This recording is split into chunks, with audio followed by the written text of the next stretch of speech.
The beach at Dunkirk smelled like death and diesel fuel. Alaric Blackwood stood waist-deep in the channel watching men drown around him. The Luftwaffe screamed overhead. Bombs cratered the sand. Bodies floated past, faces down, uniforms billowing like jellyfish. He was 28 years old. He had been a soldier for 6 years. And in this moment, watching the British Army flee across the water, he understood what true defeat tasted like. Bitter, like copper and shame. A sergeant grabbed his arm. Old man, maybe 50, blood streaming from a head wound. His eyes were fading, but his grip was iron. "Promise me something, Lieutenant." Alaric tried to pull away. The destroyers were leaving. If he didn't move now— "Promise me," the sergeant gasped. "We come back. We don't end like this." The old man's hand went slack, slipped beneath the water, disappeared. Alaric made it onto a fishing boat. 37 men packed into a hull meant for 12. The crossing took 4 hours. He didn't speak, didn't look at the others, just stared at his hands still wet from the sergeant's blood and thought about promises made to dead men. 3 months later, September 1940. The airfield at Ringway looked like every other RAF base in England. Grey buildings, greyer sky, men in uniform pretending they weren't terrified of what came next. But Ringway was different. Here they taught men to fall from the sky. Alaric stood in the hangar, watching instructors demonstrate parachute packing. Around him, 200 volunteers. Most were infantry like him. Some were commandos. A few were simply insane. All of them had volunteered for something Churchill was calling his raiding force. A new kind of soldier, dropped behind enemy lines, no support, no extraction, just a mission and the assumption you'd figure out how to complete it before the Germans figured out where you were. The Americans called it suicide. The British called it necessary. "Bloody hell," someone muttered beside him. "They're serious about this." Alaric glanced over. Tall man, maybe 32, with a crooked smile and eyes that had seen too much. Captain's insignia on his collar. "Caspian Vale," the man said, extending a hand. "Former Rifles, current idiot." Alaric Blackwood. Same on both counts. Caspian laughed. It was the kind of laugh that suggested he knew exactly how insane this all was and had decided not to care. "You were at Dunkirk," Caspian said. Not a question. "Yes." "Me too. Lost my entire company on the beach." Caspian's smile didn't waver, but something cold passed through his eyes. "Swore I'd never retreat again. So here I am, learning to jump out of perfectly functional aircraft." Alaric nodded slowly. "Here we are." The training began the next morning. They ran until they vomited, climbed until their hands bled, drilled in close-quarters combat with bayonets and trench knives until the instructors were satisfied they could kill a man in silence. But the real training wasn't physical. It was philosophical. Brigadier Thaddeus Ashford addressed them on the 3rd week. 60 years old, scarred from the Somme, with a voice like gravel and iron. "Gentlemen, you are not here to be heroes. You are here to be ghosts." He paced in front of them, hands behind his back. "The Germans have paratroopers, the Fallschirmjäger. You've heard of them. Crete, Holland. Elite soldiers dropped in force, seizing objectives through shock and violence." Ashford stopped, turned to face them. "You will not be like them. You will not mass. You will not charge. You will not rely on overwhelming force." He let that hang in the air. "You will land in darkness. You will land alone. You will seize your objective in silence. And when the enemy discovers you, and they will discover you, you will not retreat. You will not withdraw. You will hold that ground until you are relieved or until you are dead." Someone in the back shifted uncomfortably. Ashford's eyes found him. "Do you have a problem with that doctrine, soldier?" "No, sir. Just That's not how we fought in France. No, Ashford agreed. In France we retreated, we evacuated. We left our dead and our equipment and our dignity on the beaches. That is not going to happen again. Not with you. Because you are going to be the soldiers who refuse to understand the word retreat. He stepped closer to the formation. The enemy will outnumber you. They will have armor, artillery, air support. You will have whatever you can carry on your back. And you will win anyway, not through firepower, not through numbers, but through sheer bloody-minded refusal to leave. Alaric felt something shift in his chest. The weight he'd carried since Dunkirk, the shame of running the ghost of that sergeant's promise, it crystallized into something sharp and cold and useful. Ashford saw it in all of them. "We don't attack like raiders," the brigadier said quietly. "We hold like ghosts. Silent, patient, impossible to dislodge. That is your weapon. That is your doctrine. And that is why the enemy is going to learn to fear you." They made their first jump in October. Alaric stood in the open door of the Whitley bomber, wind screaming past ground 1,000 feet below. His stomach tried to climb into his throat. His hands shook. The jump master counted down. 3, 2, 1, go! Alaric stepped into nothing. The world inverted. Sky became ground. His stomach dropped. The parachute deployed with a crack that felt like his spine breaking. Then silence. He floated, descended. The English countryside spread below him like a painting. Green fields, stone walls, a church steeple in the distance. It was the most terrifying and beautiful thing he had ever experienced. He hit the ground hard, rolled, came up tangled in silken lines. Caspian landed 30 meters away, laughing like a maniac. "Bloody brilliant!" Caspian shouted. "Let's do it again!" Alaric started laughing too. Couldn't help it. They'd done it. They'd jumped. They'd survived. They were paratroopers now. February 1942. Bruneval, France. The mission briefing was simple, almost insultingly so. "There's a German radar installation on the coast," the intelligence officer explained, pointing to an aerial photograph. "New technology, Würzburg system. We need to know how it works, so you're going to steal it." Alaric, now a captain, studied the photo. The radar sat on a cliff overlooking the channel, defended by maybe 50 German troops, surrounded by minefields and wire. "Define steal," someone asked. "Disassemble the critical components, carry them to the beach, evacuate by sea before reinforcements arrive." Caspian whistled low. "Simple, simple," the intelligence officer agreed, "is not the same as easy." They flew in darkness. 6 Whitley bombers carrying 120 men.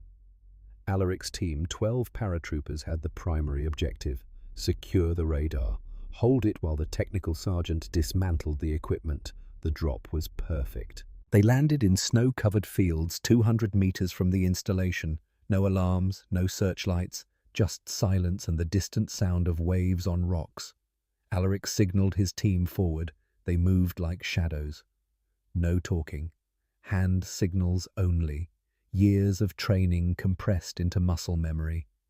The German sentries never saw them coming. The first guard died with a knife through his throat. The second tried to shout and took a bayonet through the chest. The third reached for his rifle and Alaric shot him point blank, the suppressed pistol making a sound like someone spitting. They were inside the compound in 90 seconds. The radar tower rose before them, a strange metal dish rotating slowly against the night sky. German voices called out from the bunker. Someone had heard something. "Go loud," Alaric ordered. Grenades went through the bunker windows. The explosions were muffled, deadly. Alaric's team rushed the entrance. Close quarters combat in darkness. Muzzle flashes, screaming in German, the wet sound of bayonets finding flesh. It lasted 30 seconds. 12 Germans dead. 1 British paratrooper wounded. The technical sergeant went to work on the radar, unscrewing components, photographing everything. Alaric set up a perimeter, sent scouts toward the road. They had maybe 10 minutes before German reinforcements arrived. They had 8. Truck engines roared in the distance, headlights cutting through the darkness. "Time to leave," Alaric said. They ran for the beach, 200 meters downhill, carrying 50 kilograms of radar equipment. German machine guns opened up behind them. Tracers sliced the air. One of Alaric's men went down, legs shattered. Caspian grabbed him without breaking stride, hauled him along. The beach was chaos. Royal Navy landing craft waited offshore, engines running, but German reinforcements were closing fast. Mortar rounds started falling. The sand erupted in geysers of dirt and shrapnel. "Cover fire!" Alaric shouted. His team turned, formed a skirmish line, started putting rounds downrange. The Germans went to ground, confused by the volume of fire from what they'd thought was a small raiding party. Alaric was the last man into the boat. A bullet clipped his shoulder as he climbed aboard, burned like a branding iron. He ignored it, grabbed a rifle, kept firing as the boat pulled away. They made it to the destroyer, delivered the radar components, mission complete. Alaric spent 2 days in the medical bay getting his shoulder stitched. Caspian visited, brought him smuggled whiskey. "Germans are saying it was ghosts," Caspian said, pouring drinks. "Their reports claim we appeared out of nowhere. No aircraft noise, no parachutes. Just suddenly they're killing their men, stealing their equipment." "Good," Alaric said. "Let them think that." Caspian raised his glass. "To ghosts, then?" They drank. Neither of them knew it, but 200 miles away a German intelligence officer named Heinrich Völker was reading those same reports, reading them twice, then writing in his journal, "British paratroopers upgrade threat assessment. This was not luck, this was training." July 1943, Sicily. The glider shook like it was coming apart. Alaric gripped the webbing, watching his men through the darkness. 87 paratroopers packed into Horsa gliders flying toward the Ponte Grande Bridge. Their mission: seize it intact before Italian and German forces could blow it. The plan called for 500 men. They had 87. Most of the gliders had been shot down or crashed into the sea.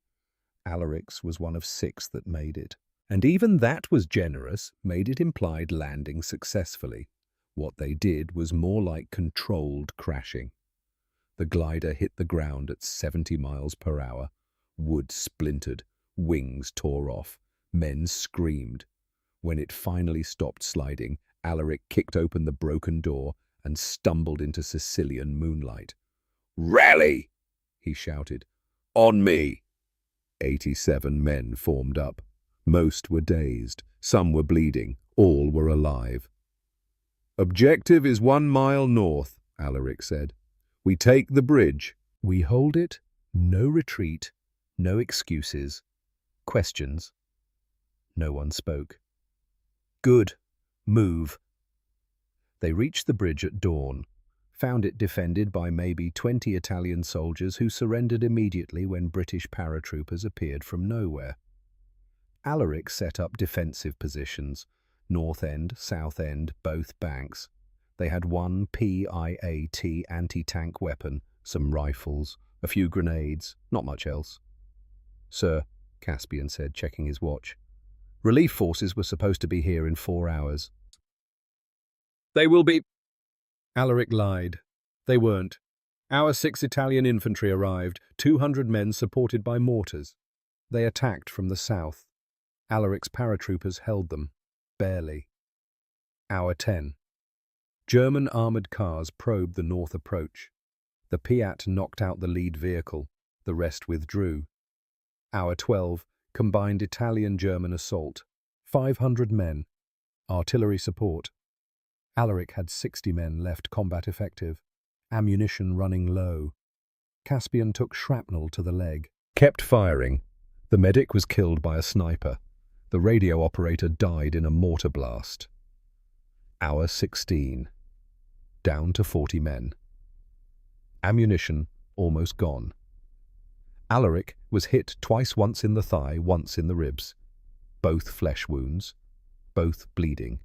He could barely stand. The Italians formed up for a final assault. 400 men visible across the bridge. Fixed bayonets. Officers shouting orders. Alaric looked at his remaining men. Hollow eyes. Bloody uniforms. Still holding their positions. "One more time," he said quietly. "Make every shot count." Caspian grinned, teeth red. "We're going to die here, aren't we?" "Probably." "Good. I hate retreating." The Italian assault came at hour 18, but so did British armour.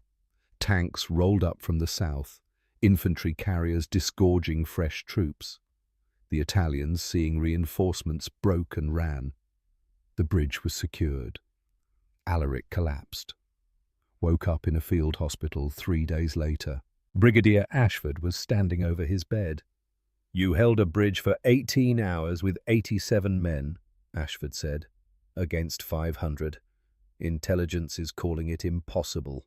Alaric tried to speak. His throat was too dry. Ashford poured water, helped him drink. "The Germans are calling you ghosts," the brigadier continued. "Their reports say your men refuse to behave rationally, refuse to surrender when surrounded, refuse to die when they should have died. They're upgrading you to highest threat category." Alaric found his voice. "Did we lose anyone?" 42 killed, 23 wounded. You and Captain Vale among them." Alaric closed his eyes. 42. Nearly half. "Was it worth it?" he asked. Ashford was quiet for a long moment. "The bridge was the key to the entire invasion. Because you held it, we advanced 3 days ahead of schedule.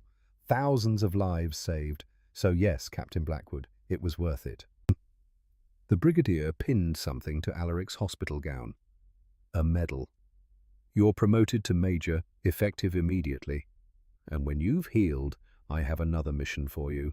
Bigger than Bruneval, bigger than Sicily." "What mission?" Ashford smiled grimly. "We're going back to France, and you're going to show the Germans what ghosts really look like." Somewhere in Normandy, Heinrich Völker read the after-action reports from Sicily. Read them 3 times. Then wrote in his intelligence assessment, "British paratroopers Category A threat. Extreme danger. These men do not fight like conventional soldiers. They fight like they have already accepted death and are simply deciding how many enemies to take with them. Recommend all units facing British airborne forces prepare for unconventional tactics and unprecedented casualty ratios." They are not raiders. They are not commandos. They are something new, something we have not encountered before. He paused, added one more line. "They are ghosts, and ghosts cannot be killed by conventional means." June 5th, 1944. 2300 hours. The airfield at Tarrant Rushton smelled like aviation fuel and fear. Alaric Blackwood stood beside his glider, watching engineers make final checks. Around him, 180 men prepared for what the briefing officer had called the most audacious airborne operation in military history. Which was another way of saying suicide mission. His shoulder still ached where the Bruneval bullet had torn through. His ribs hurt when he breathed too deep legacy of Sicily. He was 32 years old. He'd been fighting for 4 years. And tonight, he was going to land a wooden glider in darkness, seize 2 bridges over the Orne River and Caen Canal, and hold them against German armour until the invasion forces arrived. Simple. Caspian appeared from the darkness, limping slightly. The Sicily shrapnel had never quite healed right. "Can't sleep either?" Caspian asked. "Sleep is for people who aren't jumping into Normandy in 4 hours." They stood in silence, watching the ground crews work. Other paratroopers moved like shadows between the aircraft. Some prayed, some wrote letters, most just sat with their thoughts and their weapons. "I've been thinking about Dunkirk," Caspian said quietly. "Don't. Can't help it. 4 years ago we were running. Tonight we're going back." He pulled out a cigarette, didn't light it, just rolled it between his fingers. "Feels like we've come full circle. We're not running this time." "No," Caspian agreed. "This time we're the ones they'll be running from." Footsteps approached from behind. American accent. "That's the spirit, gentlemen." Alaric turned. A man in U.S. Army uniform, major's insignia, maybe 42 years old. Weathered face, steady eyes, the kind of presence that suggested he'd seen more than his share of combat. "Ezra Dalton," the American said, extending a hand. "U.S. Liaison Officer. I'm here to observe your operation and report back to Eisenhower on British airborne tactics." Alaric shook his hand. Firm grip, confident but not aggressive. "Major Blackwood, this is Captain Vale." "I know who you are," Ezra said. "Bruneval, Sicily. The reports made it across the Atlantic. Your reputation precedes you." "Reports always exaggerate." "Do they?" Ezra pulled out a cigarette case, offered it around. Caspian took one, lit both. "Because the reports I read said you held a bridge for 18 hours with 87 men against 500. They said the Germans are calling your units ghosts. They said you don't retreat, you don't surrender, and you make the enemy pay for every meter of ground." "The reports are accurate then," Ezra smiled. "Our paratroopers, the 82nd, the 101st, they're good men, brave, well-trained, but they fight different than you Brits. They mass firepower, concentrate force, hit hard and fast." "And we don't?" Caspian asked. "You fight like you expect to die," Ezra said simply. "We train to win." "You train to endure. Different philosophies." Alaric considered that. "What happens when winning means enduring?" "Then I suppose we'll find out tonight which doctrine works better." A jeep pulled up, headlights cutting through the darkness. Brigadier Ashford climbed out, motioned for Alaric. "Excuse me," Alaric said. Ashford led him away from the others toward the operations tent. Inside, maps covered every surface. Aerial photos of Normandy, intelligence reports, order of battle. "Final briefing," Ashford said, pointing to 2 bridges on the map. "Pegasus Bridge over the Caen Canal, Horsa Bridge over the Orne River, both critical to the invasion, both defended. Both need to be taken intact." "How defended?" "Maybe 50 Germans at each. Bunkers, machine guns, mines on the approaches, and—" Ashford paused. "The 21st Panzer Division is stationed 12 miles away. If they react quickly, you'll have armor on your position within 2 hours." Alaric studied the map. 2 hours to dig in and prepare. 2 hours if you take the bridges in the first place.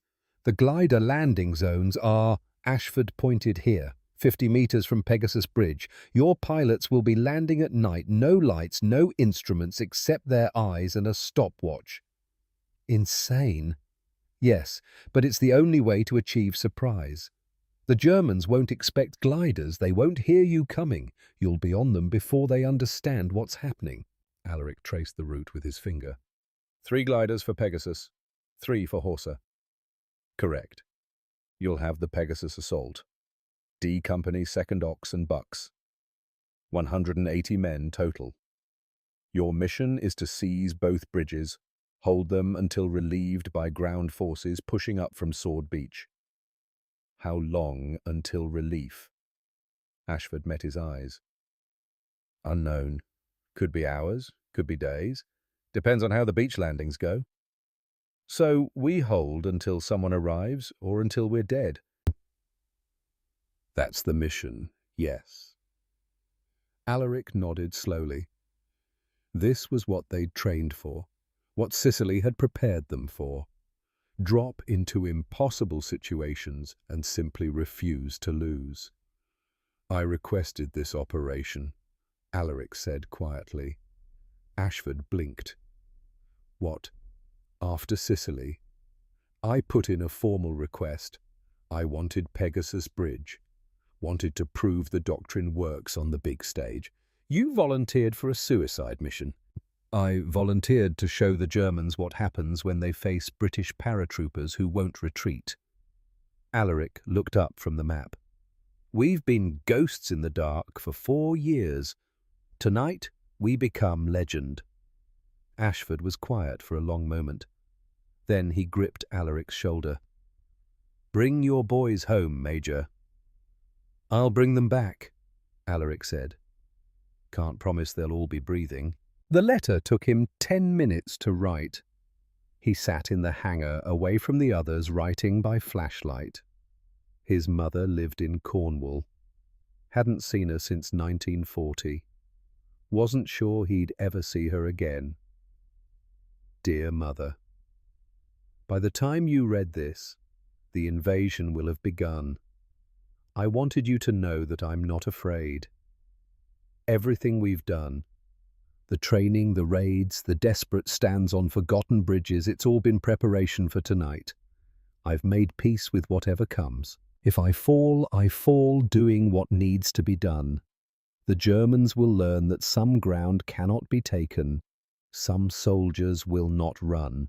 I think about Father sometimes, about how he died at the Somme holding a trench that was already lost. I used to think that was wasteful, pointless. I understand now. He held because someone had to, because retreat wasn't in him.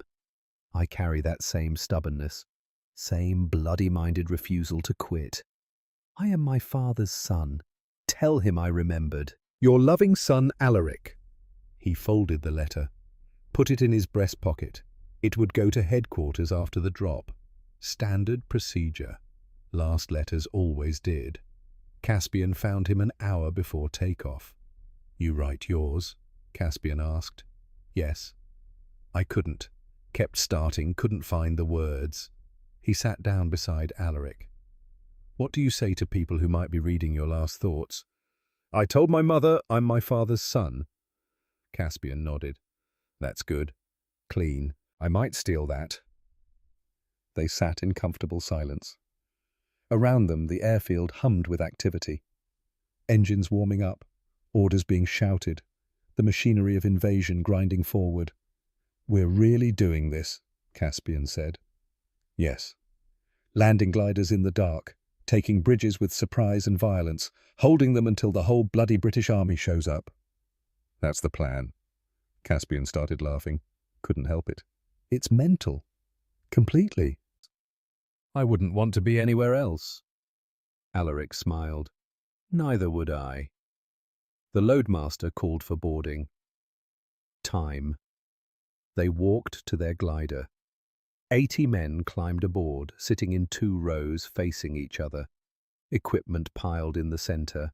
Weapons, explosives, ammunition. Everything they'd need to seize and hold 2 bridges against whatever the Germans threw at them. Alaric took his position near the front, Caspian across from him. The rest of D Company filled in behind. The glider pilot, a lieutenant named Ashworth, 24 years old, gave them a thumbs up from the cockpit. "Gentlemen," he said, "we're about to attempt the most difficult landing in aviation history.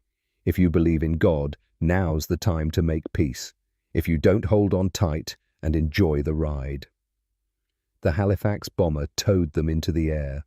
Alaric watched England disappear below. Cities went dark, blackout regulations. Then just fields and forests, and finally the Channel black water gleaming under moonlight. No one spoke. The crossing took 40 minutes. Then the French coast materialized below. Villages, roads. The bomber climbed higher, avoiding anti-aircraft fire. Ashworth's voice came through the intercom. "Casting off in 30 seconds. When we land, and I do mean when not, if you'll have about 10 seconds before the Germans figure out what's happening, use them wisely. 10 seconds! Alaric repeated to his men. Out the door, form up, move on the bridge. No hesitation. We've drilled this 1,000 times. Just do it again, one last time. The tow cable released. Sudden silence. No engine, just wind whistling past the wings. They descended through darkness. Alaric couldn't see anything through the small windows. Just black. Falling through nothing toward ground they couldn't see. Someone started praying in the back.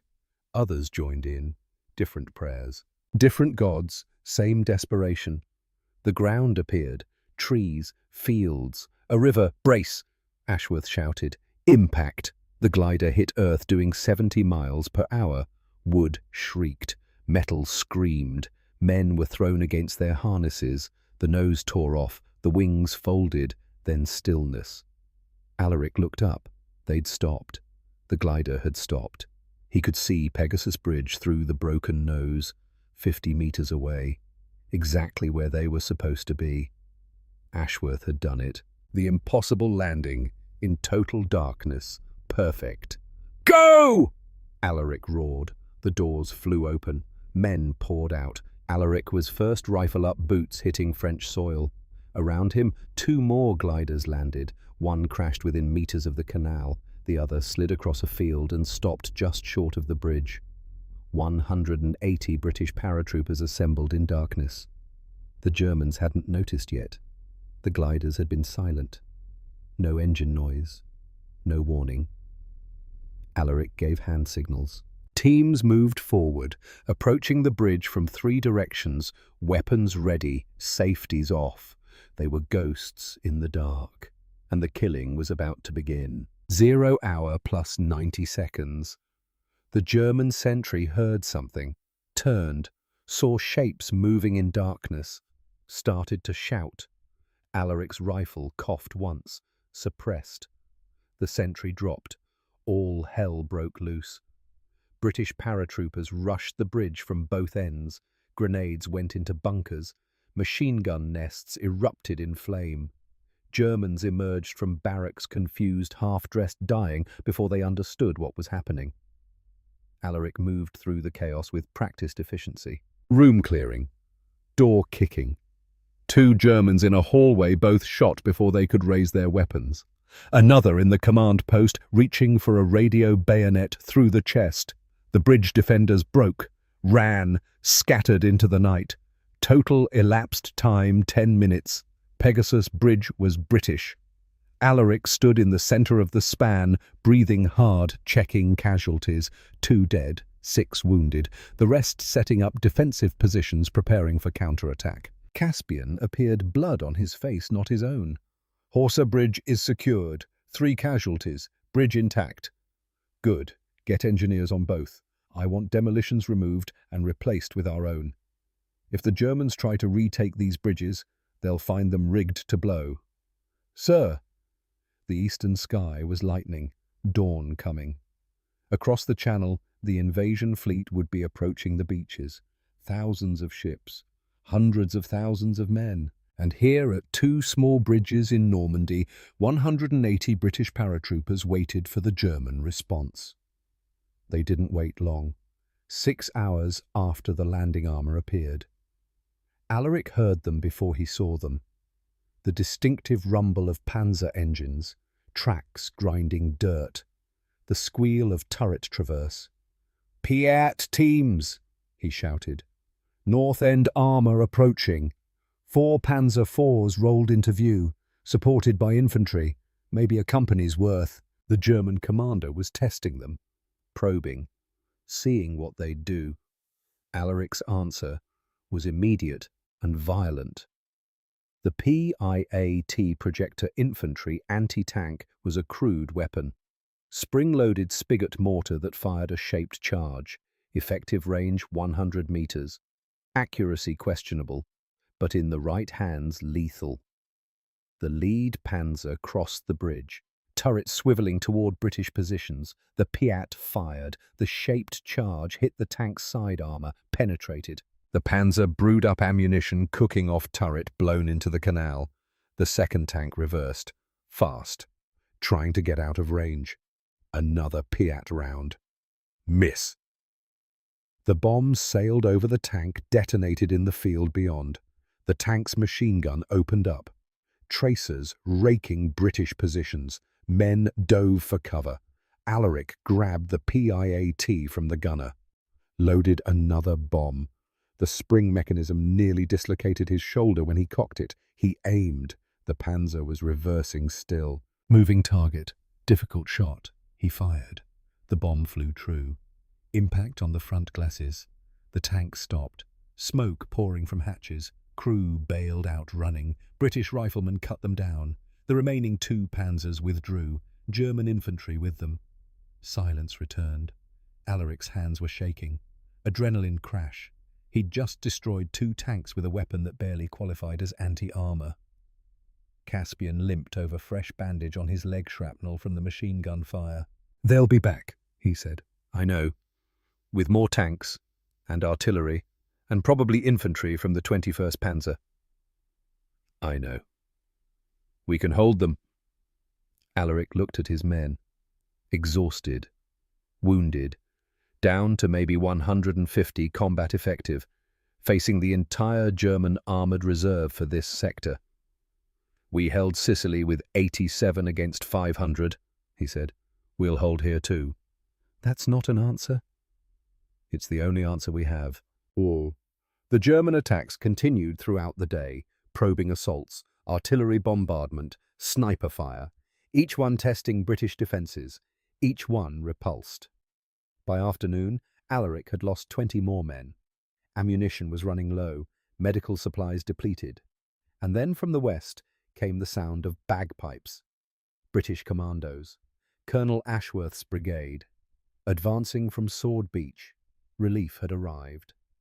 The commandos crossed Pegasus Bridge at 1300 hours. Fresh troops, ammunition, support weapons. The siege was over. Ashworth found Alaric in a bunker field, dressing a shoulder wound, his third of the day. "Major Blackwood." "Sir." "Colonel Ashworth, 1st Special Service Brigade. I believe you've been holding our bridges for us." "We have, sir." Ashworth looked around. At the destroyed tanks, the German bodies, the exhausted paratroopers still manning positions. "How many did you start with?" 180. "How many can still fight?" "Maybe 130. Ashworth shook his head slowly. "You held 2 bridges against armour and infantry for 13 hours with company strength. That's remarkable." "It's what we do, sir." "Yes," Ashworth said quietly. "I'm beginning to understand that." 3 days after D-Day, Alaric stood in a field near Caen, watching American paratroopers from the 101st Airborne advance through the bocage. Ezra Dalton stood beside him, taking notes. The Americans moved with confidence, loud, calling to each other, concentrated in platoon formations. When they hit German resistance, they called in artillery-massed firepower, overwhelmed the position through superior force. It worked. Effective, professional, but different. "Your boys fight quieter," Ezra observed. "We're trained to operate independently. Small teams. Each man knows the mission, executes without orders if necessary. The 101st prefers unit cohesion. Stick together. Mutual support." They watched an American platoon clear a farmhouse. Textbook assault, fire and maneuver, grenades through windows, infantry rushing in behind. "They're very good," Alaric said. But the Germans can predict them. See the pattern, plan defences around it." Ezra nodded slowly. "And they can't predict you." "We don't concentrate, don't mass. We're here, then we're there, then we're nowhere. The enemy never knows where we'll hit next." A German prisoner was being led past, young kid maybe 18, scared. Ezra called the MP over, asked in German, "Who do you fear more, Americans or British?" The prisoner looked confused, then answered in broken English, "Americans? Brave? Good soldiers? But British." He struggled for words. "British are ghosts. We never see them, never know. They are always there, always watching, very afraid of British." The MP led him away. Ezra turned to Alaric. "You heard that." "I heard. Your doctrine works because it creates fear, not respect. Fear. Respect is earned through victory," Alaric said. "Fear is earned through unpredictability, through refusing to break, through being the force that won't leave, won't surrender, won't die easy." Ezra finished writing his notes. "Eisenhower is going to want to read this. The comparison between American and British airborne tactics. Different approaches, both effective. But yours," he paused, "yours gets into the enemy's head." "That's the point." A jeep arrived. British intelligence officer climbed out carrying a folder marked classified. "Major Blackwood, we've intercepted German communications. Thought you might want to see this." Alaric opened the folder, read the translated message. It was from a Colonel Heinrich Volker, 21st Panzer Division Intelligence Section. "British paratroopers represent highest category threat.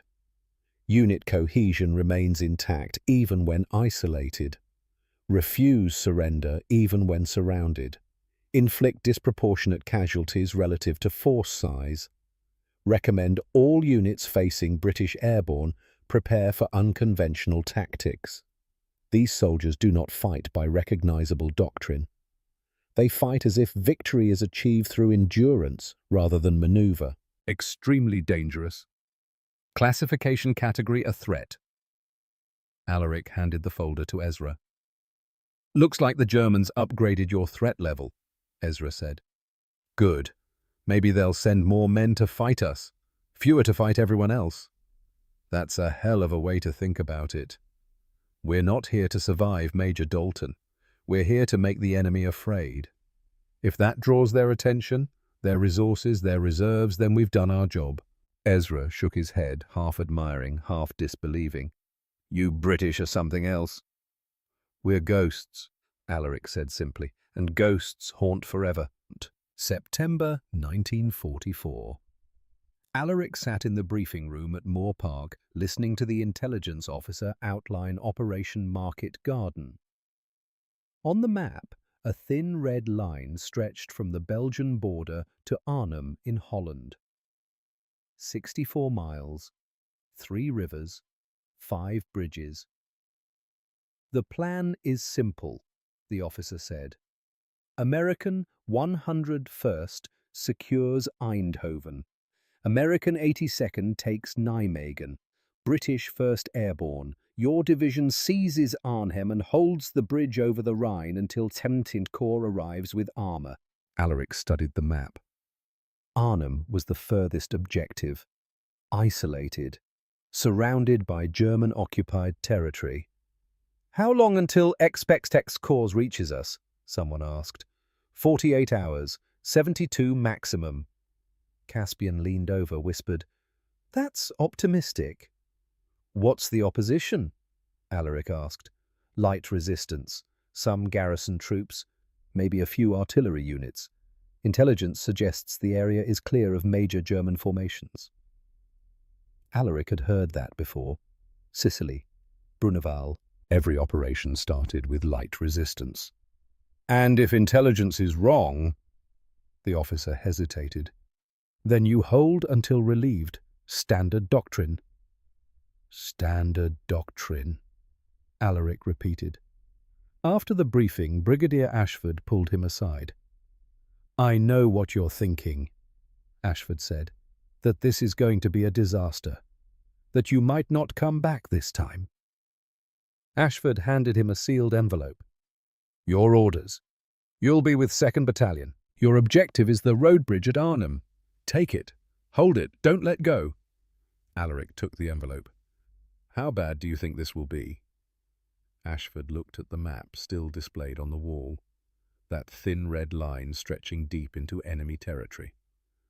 I think, he said slowly, that Market Garden is either going to end the war by Christmas or become the worst disaster in British airborne history, possibly both.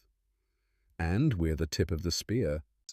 You're always the tip of the spear, Major. That's what ghosts do. They go where others can't. They hold what others won't.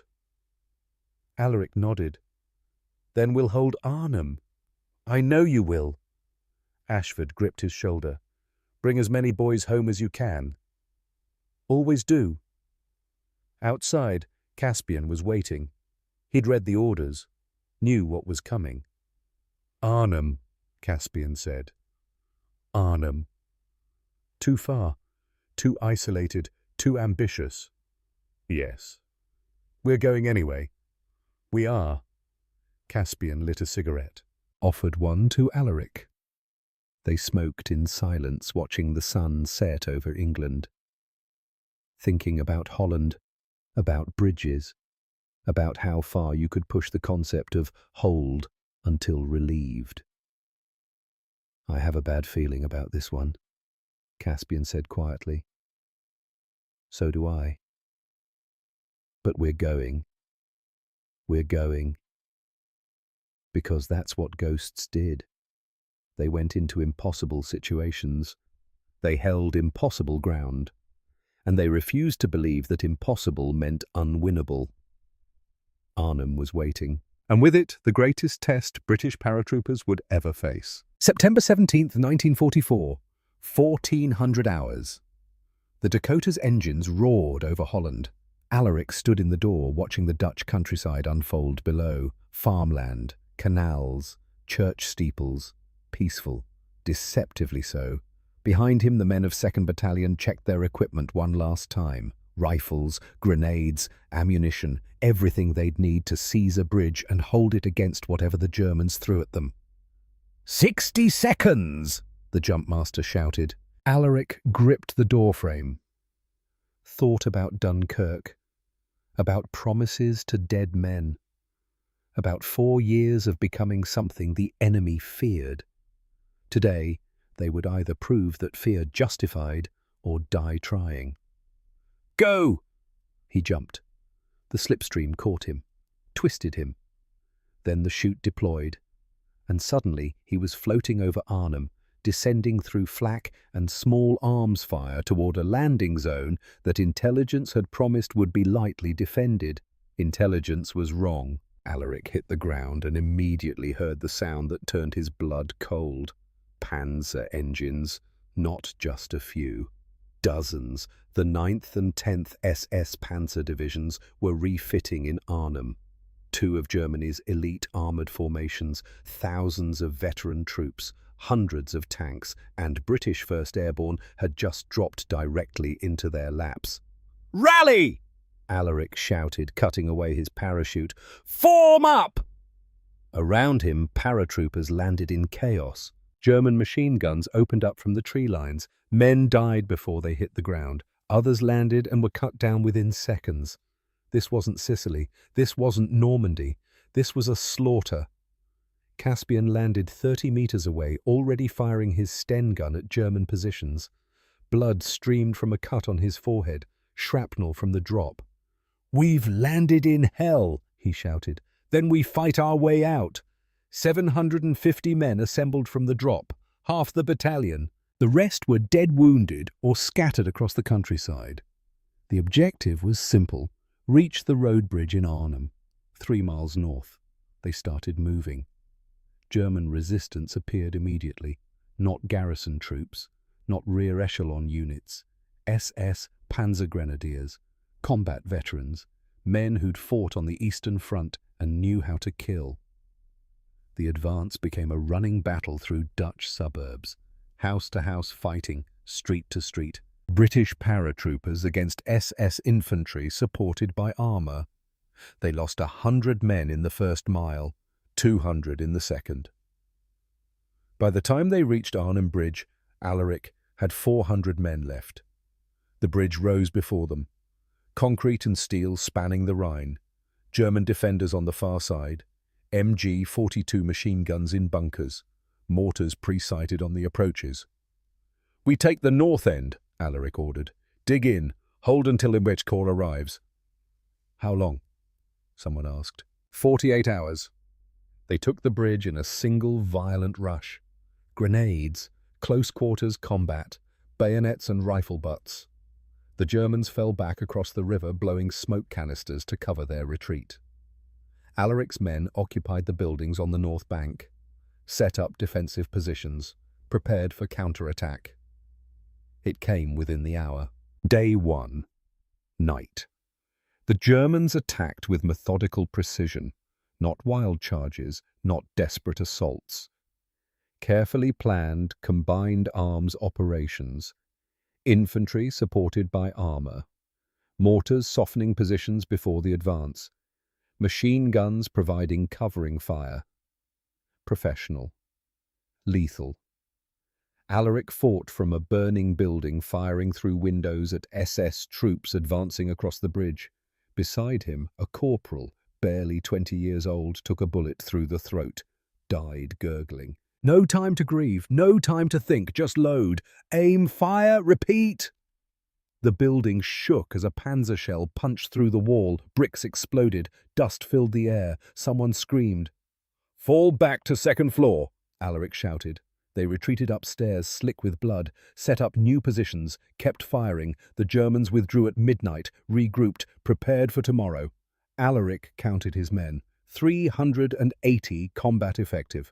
20 hours into the operation. 30 corps was supposed to arrive in 28 hours. Caspian found him in the ruins of what had been a bakery. They shared a canteen of water. Neither spoke for a long time. Finally, the radio is dead, Caspian said. What battalion radio? Took a hit during the attack. No way to contact headquarters, no way to call for reinforcement or air support. Alaric closed his eyes. So we're alone. Completely. And XX Corps doesn't know we're here. They know we dropped. But they don't know we took the bridge. Don't know we're holding it. For all they know, we're scattered across Holland. Alaric looked out the window at the bridge. German positions visible across the river. Fires burning throughout the city. Tracer rounds arcing through darkness. We hold anyway, he said. Caspian laughed. It wasn't a happy sound. Of course we do, because that's what ghosts do. Until we're relieved or until we're dead. I'm starting to think those might be the same thing. Day 3. Dawn. The SS attacked with tanks. 4 Panther tanks rolled onto the bridge at first light, machine guns blazing. Behind them, a company of infantry. Alaric had 1 Piat left, 3 bombs. He waited until the lead tank was 30 meters away, then fired. The bomb struck the Panther's front armor, bounced off, detonated harmlessly in the street. Front armor, too thick. The tank's gun traversed, found Alaric's position. He dove. The shell hit the building, the floor collapsed. He fell 10 feet into rubble and debris, couldn't breathe, ribs broken, maybe worse. Hands grabbed him, pulled him out. Caspian's face covered in dust and blood. Can you stand? Alaric tried. Pain exploded through his chest. Not well. Good enough. We're pulling back to the next building. They retreated, again, the perimeter shrinking, the Germans pressing closer. Alaric's wounds were bandaged in a cellar that doubled as an aid station. The medic, a kid from Birmingham, worked quickly, efficiently. Cracked ribs, possible internal bleeding. You need a hospital, sir. Not available right now. Then at least stay down. Rest. Alaric pushed himself up. The world spun. He ignored it. How many can still fight? Maybe 200. 200. From 750. He climbed back upstairs. Back to the fighting. The Germans attacked again at noon. Artillery bombardment first. Shells walking across British positions, buildings collapsing, men buried alive. Then infantry, waves of them. SS troops who'd fought at Kursk and Kharkov, who knew urban combat like most men knew breathing. They came through smoke and fire, through rubble and ruins, methodical, relentless. British paratroopers met them in the streets, in the basements, in the shells of buildings that were more crater than structure. Hand-to-hand combat, rifle butts, bayonets, grenades in close quarters. Alaric found himself in a hallway facing 2 SS soldiers, his rifle empty, their rifles raised. He rushed them, got inside their reach. Knife work, fast and brutal. Both Germans went down. He didn't recognize himself anymore. Didn't recognize what he'd become. A ghost covered in blood. A spectre that refused to die. Boom. Day 4. Afternoon. Caspian was hit. They were fighting from a bombed-out school when the shell came through. Direct hit. The explosion threw both of them against a wall. Alaric came to with his ears ringing. Looked over. Caspian was on the ground. Shrapnel through his chest. Too much blood. No. Alaric crawled over. No, no, no. Caspian coughed, red on his lips. Think this is it. You're fine. Medic, medic. Alaric. Caspian grabbed his hand. Weak grip. Listen, save your strength. We held 4 days against everything. Another cough. More blood. That's something. The medic arrived, looked at the wound, met Alaric's eyes, shook his head slightly. Nothing to be done. I'm sorry, Alaric whispered. I'm so sorry. Don't be. Caspian smiled, blood on his teeth. We were ghosts.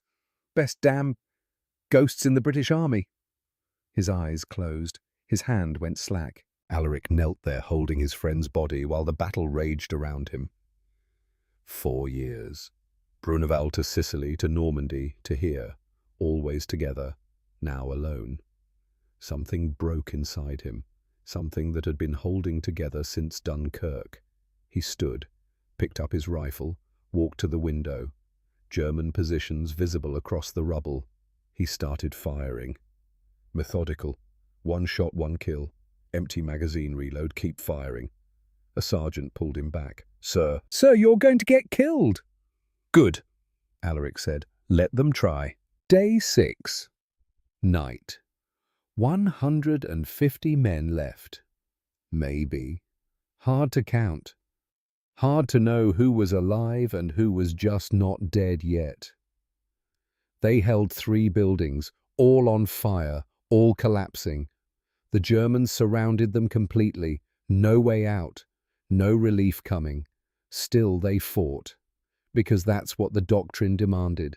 Hold until relieved or until dead. Alaric had been wounded 3 more times. Shoulder, leg, side. The medic had stopped bothering with bandages. Just poured sulfur powder and moved on to the next man.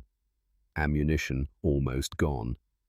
They were using German weapons now, scavenged from the dead. MP-40S, Kar 98S. Whatever worked. An SS officer approached under white flag at sunset. Alaric met him in the street rifle, ready despite the truce. The German was maybe 40. Tired eyes. Combat decorations from the Eastern Front. I am Oberst Heinrich Völker, he said in accented English. 9th SS Panzer Division. Major Alaric Blackwood, 2nd Battalion Parachute Regiment.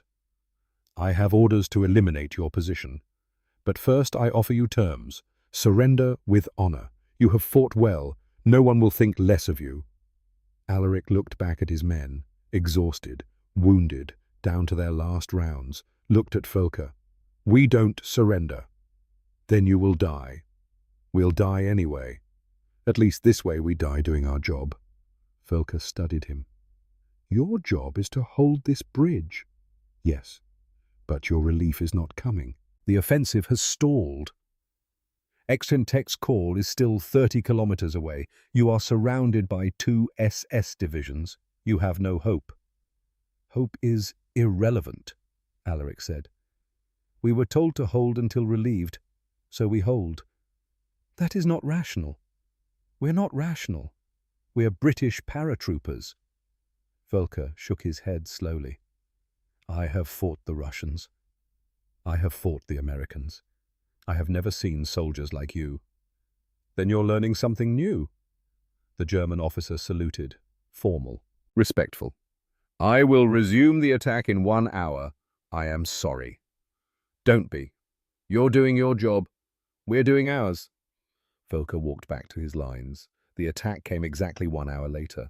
Day 9. Morning. The position was overrun. Not through cowardice, not through surrender, through simple mathematics. 150 men cannot hold against 2 divisions forever. The Germans came with flamethrowers, with tanks firing point-blank into buildings, with artillery and mortars and the accumulated weight of overwhelming force. The last building fell at dawn. Alaric was in the cellar when it happened. Ceiling collapsed, buried under rubble, wounded. Couldn't move. German voices above. Orders in sharp German.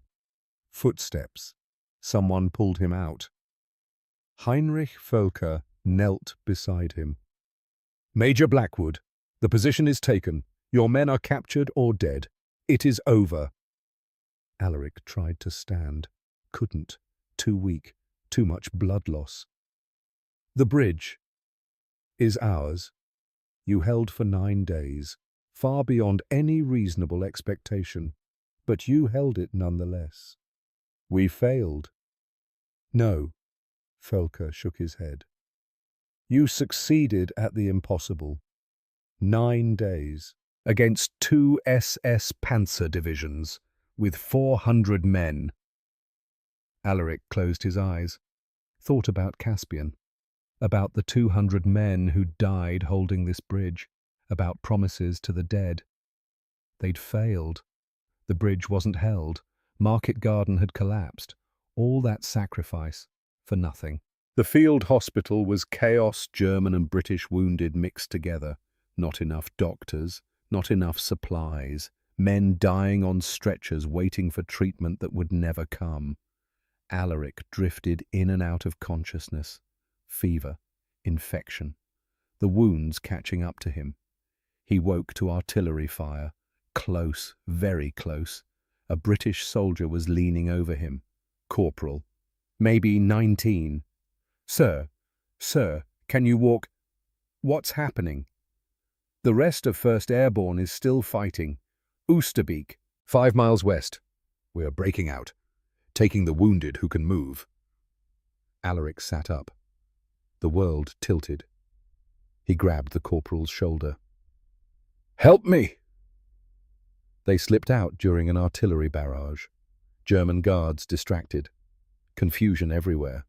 Alaric and 20 other wounded British paratroopers crawled through rubble and ruins toward British lines. 3 miles. Took 6 hours. Alaric's wounds reopened, left a blood trail, but he made it. Collapsed at a British checkpoint. Medics rushed forward. I need to know, Alaric gasped.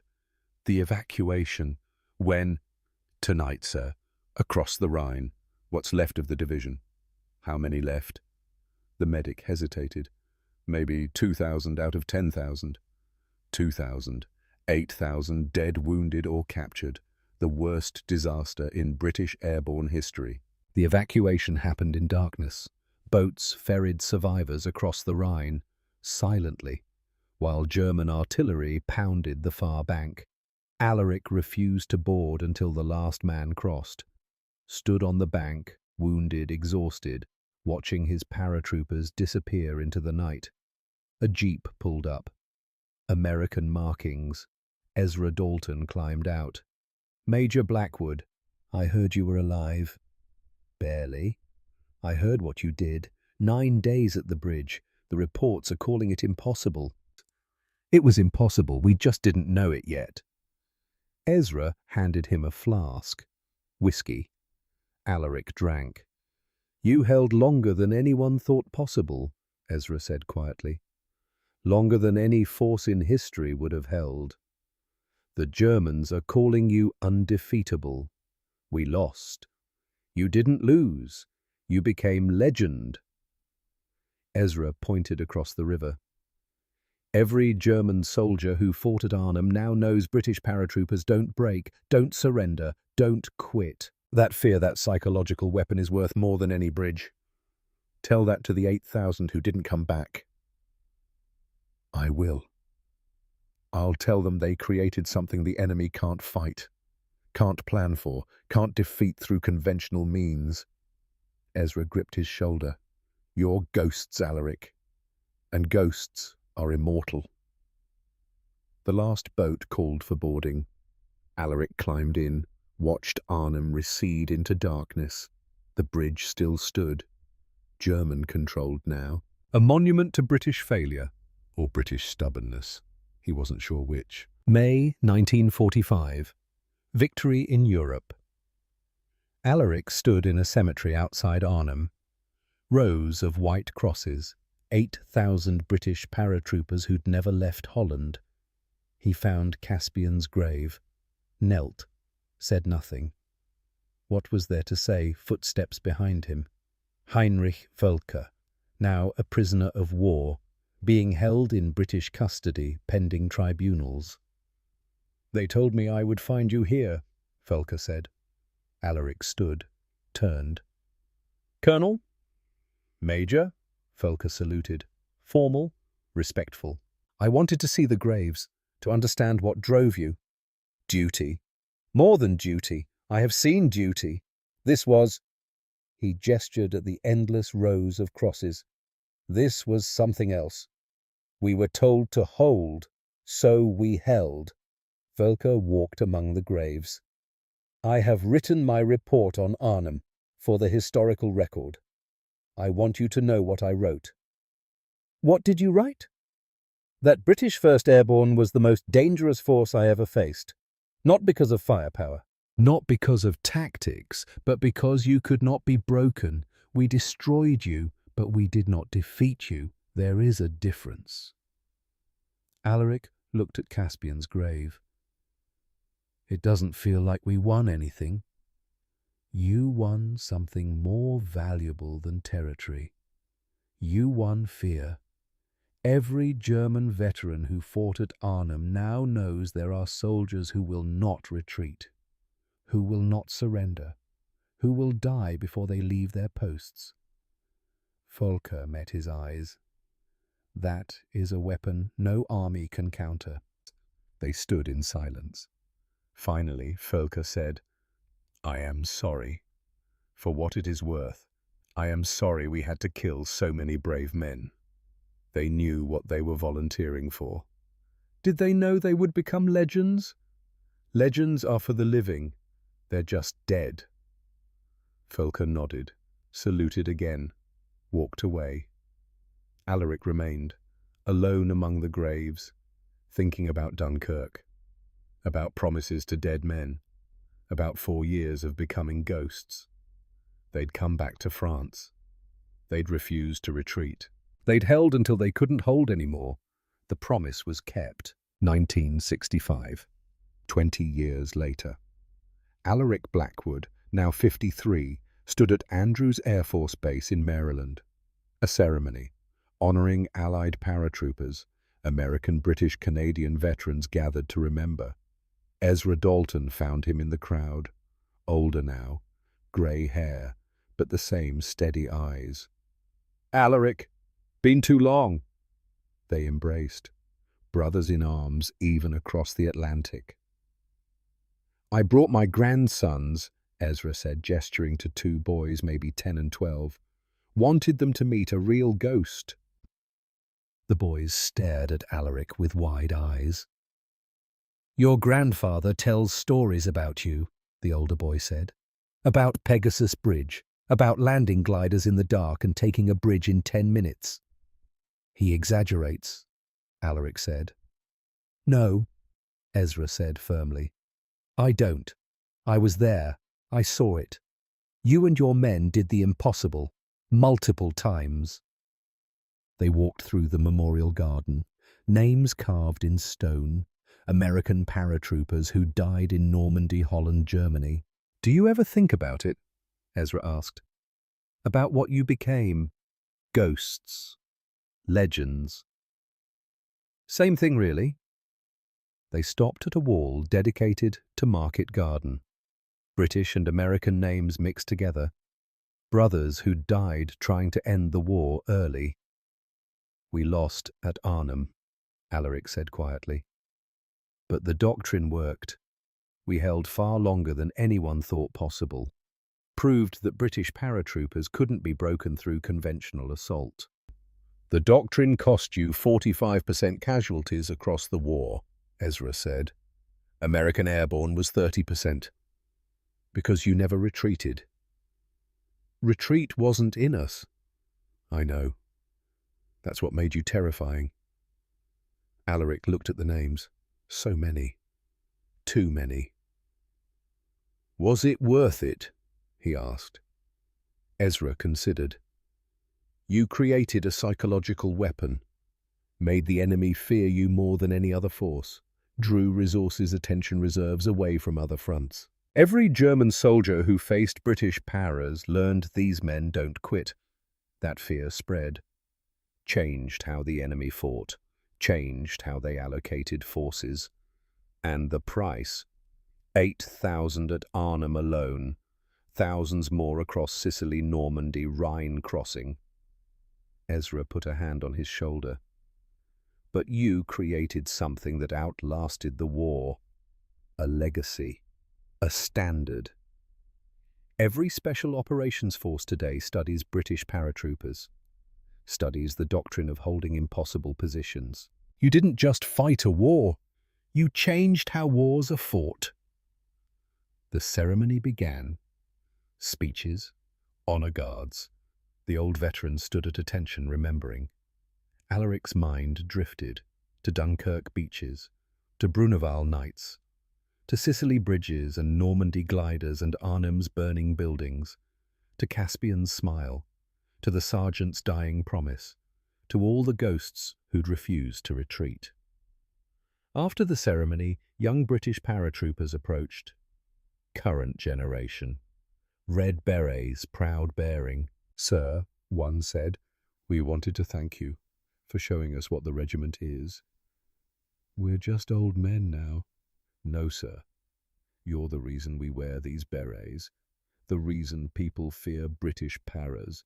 You proved that holding ground matters more than overwhelming force. That will matters more than firepower. Alaric looked at them. Young, eager, ready to become ghosts themselves. Remember something, he said. The doctrine works. Holding until relieved or dead. It creates fear, wins battles, achieves objectives. But it costs. It costs more than you can imagine. Every man who refuses to retreat is a man who might not come home. We know, sir. Do you really? He gestured at the memorial wall. These men knew. They held anyway, because someone has to, because ground matters, because promises to the dead matter. The young paratroopers nodded, solemn, understanding. Alaric saluted them. They saluted back. Sharp, professional, the next generation of ghosts. That night, Alaric stood on the hotel balcony, looking out over Washington, D.C. Ezra joined him, brought whiskey. They drank in silence. Do you regret it? Ezra asked. Which part? All of it. The doctrine, the casualties, becoming ghosts. Alaric thought about that sergeant at Dunkirk, about the promise, about 4 years of refusing to retreat. No, he said finally. We did what needed doing, became what the war required.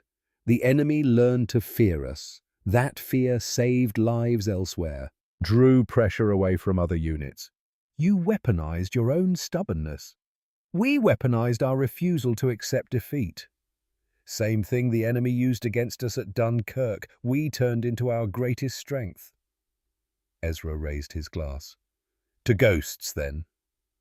To the men who became ghosts, Alaric corrected. The ones who didn't come home. They drank. Below, the city lights gleamed. A world at peace, won through sacrifice and blood and the refusal of ordinary men to accept the impossible. Alaric closed his eyes, saw Pegasus Bridge in darkness, saw Arnhem burning, saw Caspian's smile, heard that dying sergeant whisper, "Promise me we come back." They'd come back, they'd fought, they'd held ground that should have been impossible to hold. They'd become legends, but more importantly, they'd kept the promise, and in the end, that was all that mattered. The ghosts from the sky had done their job. The enemy would never forget them.